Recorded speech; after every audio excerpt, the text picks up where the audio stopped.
After so many boys hostel tour हम आ गए हैं फाइनली गर्ल्स हॉस्टल टूर में। तो अब हम जाने वाले हैं एक नीट एस्पिरेंट के रूम में, देखते हैं how is she preparing for her exams, क्या उनका डे शेड्यूल रहता है, कैसे वो मैनेज करती हैं अपनी स्टडीज। तो कम लेट्स सी। हेलो। कैसे हो आप? अच्छा, कहाँ से हो आप? मैं यूपी से। यूपी में कहाँ से? आजमगढ़। आजमगढ़ से। आप कोटा कितने टाइम से रह रहे हो? ऑलमोस्ट 1 ईयर हो गया है। जब से आप रह रहे हो सेम हॉस्टल है? हाँ, यही है। कोटा पसंद आया? हाँ। क्या मिस करते हो कोटा पे? घर, ऑब्वियसली घर। घर में किसको? Mummy papa, everybody. Everyone. Okay. तो अगर मैं बात करूँ आपके इस रूम की, आपका रूम बड़ा क्यूट सा प्यारा सा लगा मुझे। इस रूम का रेंट क्या है? 21,000 है मंथली। 21,000 में क्या क्या चीजें हैं? मेस हो गया, 4 टाइम मील्स हो गई उनकी, फिर ब्रेकफास्ट वगैरह। ठीक है, 4 टाइम मील में आपका ब्रेकफास्ट, लंच, डिनर और इवनिंग ब्रेकफास्ट। हाँ। ठीक है। और क्या इंक्लूडेड है इसमें? इलेक्ट्रिसिटी हाँ, इलेक्ट्रिसिटी अलग से देते हैं। अलग से है, लॉन्ड्री लॉन्ड्री भी इंक्लूडेड। इंक्लूडेड है। ओके। तो इन टोटल अगर मैं बात करूँ तो आप मंथली कितना एक्सपेंड कर देते हो यहाँ कोटा पे? अगर रेंट को साथ लेके तो 25-30 क्या है। 25-30 के अराउंड। तो एक्सेप्ट रेंट आपके और क्या एक्सपेंडिचर हैं यहाँ पर? ऐसे तो ऐसा है नहीं कोई, बुक्स कॉपीज एंड ऑल, बस यही रहता है। फिर Stationery खाने रहता वगैरह है। का अगर कोई बाहर से मंगाया तो। बाहर से मंगाया। ओके। All right. इतनी गर्मी पड़ रही है कोटा में, मैं इतने दिनों से यहाँ पर ट्रैवल कर रही हूँ, बच्चों से बातें कर रही हूँ। Temperature is around 42-43 degree Celsius. तो how you manage this summer? ये समर स्ट्रोक हो जाता है इतना, हाँ, तो आप कैसे मैनेज करते हो? वो तो करना पड़ता है, इम्यूनिटी स्ट्रॉन्ग करनी पड़ती है, खाना पीना एंड ऑल, ग्लूकोज और इलेक्ट्रॉल। तो आप इस सब का ध्यान रखते हो? हाँ। ठीक है, वेरी नाइस। अच्छा, तो आपने इसी जगह पर हॉस्टल क्यों लिया?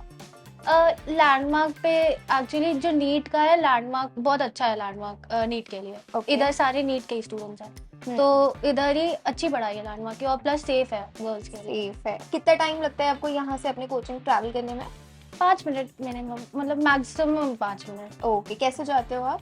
पैदल चले जाते हैं या फिर ऑटो है हॉस्टल का, तो उससे चले जाते हैं। ओके, मतलब it's near by only. All ज़्यादा दूर। राइट। क्या क्या चैलेंजेस हैं जो आप कोटा में फेस कर रहे हो? मतलब व्हाट डू यू थिंक कि अगर ये चीज इम्प्रूव हो जाती तो शायद मेरी स्टडीज और बेटर हो जाती? नहीं, एज सच तो कोई चैलेंज नहीं है, लेकिन इट्स लाइक लिविंग अलोन, तो वही है बस, और कुछ तो नहीं। फ्रेंड्स बने? हाँ, फ्रेंड्स हैं, अच्छे हैं। फ्रेंड्स हैं, अच्छे हैं, हाँ। ट्रस्टेबल हैं? हाँ। तो आप फ्रेंड्स के साथ कहीं आउटिंग करते हैं? हाँ, कभी जैसे हम लोग का टेस्ट होता है तो फिर उसके संडे को टेस्ट हुआ तो मंडे को छुट्टी रहती है मोस्टली, तो हम लोग मंडे को कभी चले जाते हैं। मंथली टेस्ट होता है मंथ में एक बार, तो हम लोग। तो आप कहाँ हैंग आउट करते हो कोटा में? ऐसी कौन सी जगह है जहाँ पर आप रेगुलरली विजिट करते हो, जाते हो?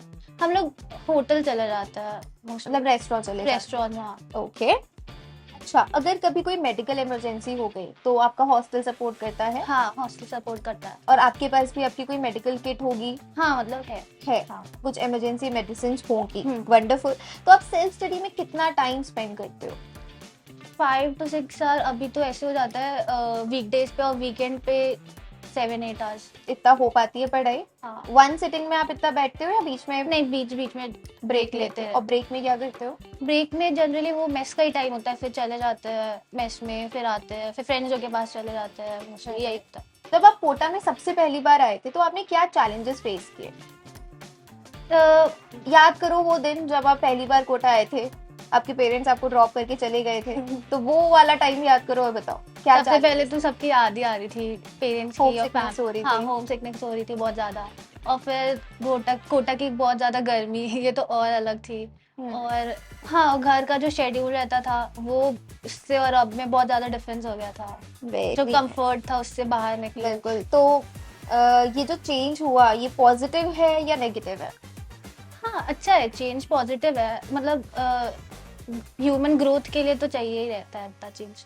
व्हाट इज द डिफरेंस जब आप घर में थे और अब आप यहाँ आ गए हो? आपको अपनी पर्सनालिटी में कोई डिफरेंस फील होता है? हाँ, मैं I think I am more dependent on my self, जैसे मैं पहले नहीं थी। पहले मैं मम्मी पापा पर डिपेंडेंट थी पहले ज़्यादा, और अभी थोड़ी कम। मतलब अब आपको एक कॉन्फिडेंस बिल्डिंग आपके हाँ। अंदर आ रही है, पर्सनालिटी डेवलपमेंट हो रही है।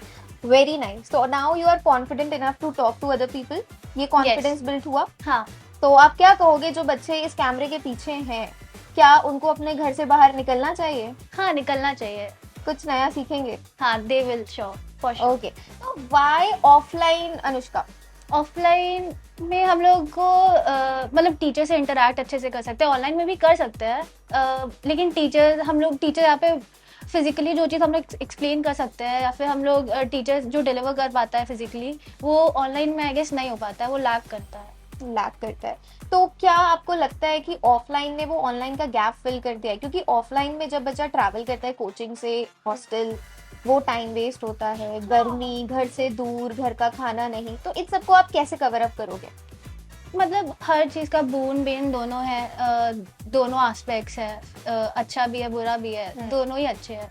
तो इन शॉर्ट हम कह सकते हैं कि अगर कुछ करना है तो आपको अपने कंफर्ट जोन से बाहर आना पड़ेगा। हाँ वो तो है। कंफर्ट जोन में रह के things are not going to be very easy for you.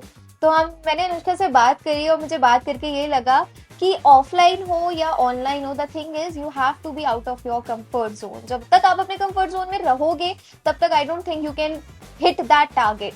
तो उसके लिए आपको शेल से बाहर तो निकलना ही पड़ेगा। कोचिंग के बारे में कुछ बताओ। जब कोचिंग में एक साथ इतने सारे बच्चे बैठते हैं तो क्या स्ट्रगल फेस करते हो आप? कोचिंग में बेंचेस होता है तो उस पे बैठने में बहुत ज़्यादा दिक्कत होती है, अनकंफर्टेबल होता है। अच्छा, ऐसा भी कभी होता है कि मुझे फ्रंट बेंच पे बैठना है लेकिन मुझे सीट नहीं मिली तो मुझे बैक बेंच पे जाना हाँ वो है? तो हमेशा ही होता है हम लोग में। तो स्टार्टिंग में मतलब बच्चे तो पहले ही आ जाते हैं, आधा एक घंटे पहले आके स्टार्टिंग में मतलब आगे रो में आगे बैठे रो में तो इससे भी बच्चे का टाइम वेस्ट होता है एक हाँ तरीके से। होता है, लेकिन वो भी अच्छा है, हम लोग पहले चले जाते हैं, शांति रहती है, हम लोग पढ़ भी सकते हैं वहाँ पे बैठ के। अच्छा, और क्या स्ट्रगल फेस करते हो? मतलब अगर क्लासरूम में ये चीज बेटर होती तो शायद हम और अच्छा समझ पाते। क्लासरूम में कंफर्ट रहना, थोड़ा सा थोड़ा कंफर्टेबल comfort होता। ओके। हाँ। टीचर्स जो पढ़ाते हैं विजिबिलिटी होती है सबको? हाँ माइक्स लगे रहते हैं टीचर्स के कॉलर पे, तो वो अच्छा होता है, सुनाई देता है, दिखता भी है। क्लियर बोर्ड विजिबल होता है? हाँ, वो। कोई चीज जो आप इम्प्रूव करना चाहो in your hostel, in your coaching, in Kota, तो बताओ। कोई भी चीज it comes in your mind कि अगर ये चीज बेटर होती तो शायद एक प्लस पॉइंट होता मेरी प्रिपरेशन के लिए। नहीं ऐसा तो इन हॉस्टल कुछ भी नहीं?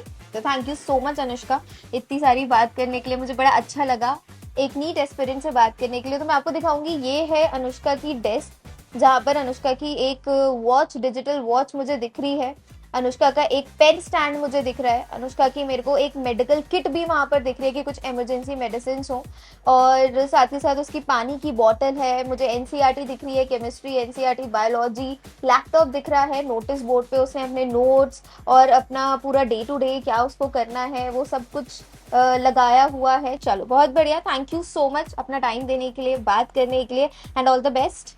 I am expecting next year आपका नीट क्रैक हो जाए और मैं जल्दी से आपको एक स्टेथोस्कोप और व्हाइट कलर के कोट में देखूं। My future doctor, all the best.